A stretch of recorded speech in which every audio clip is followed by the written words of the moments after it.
The other day, I made a video about book clubs and how we practice reading comprehension in those clubs.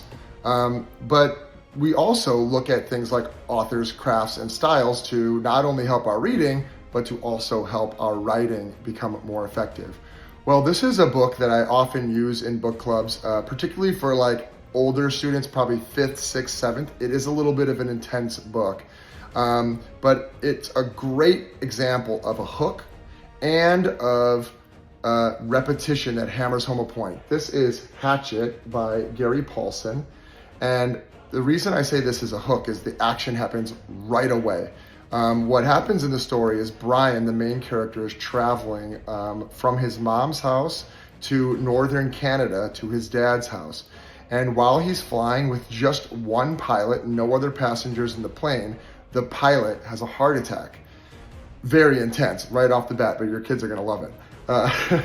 Well, anyways, in the book, Gary Paulsen uses repetition to really make that fear set in to Brian. And I wanna read this little section to you and show you how powerful it is. When kids read this in chapter 1, they are hooked. They can't wait to read the rest of this book.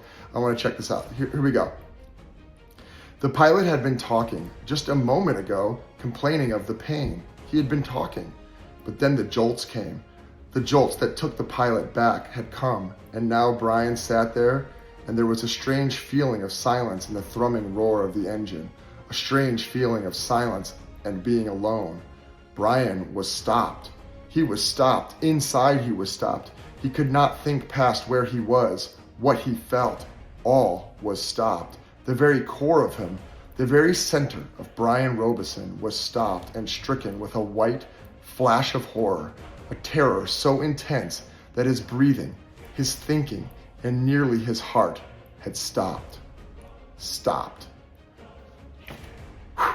Well, this goes on, and he goes on to explain, and that repetition goes again. He was alone in the wilderness. He was alone, flying above the wilderness. Again, your kids are gonna love this. It is intense, but it's appropriate too. It's such a great book. I highly recommend it. It's just an example of those things I was mentioning. Great hook, great repetition, and just a really great use of dialogue and other writing throughout this. Another way to blend that reading comprehension with the writing effectively. All right, see you.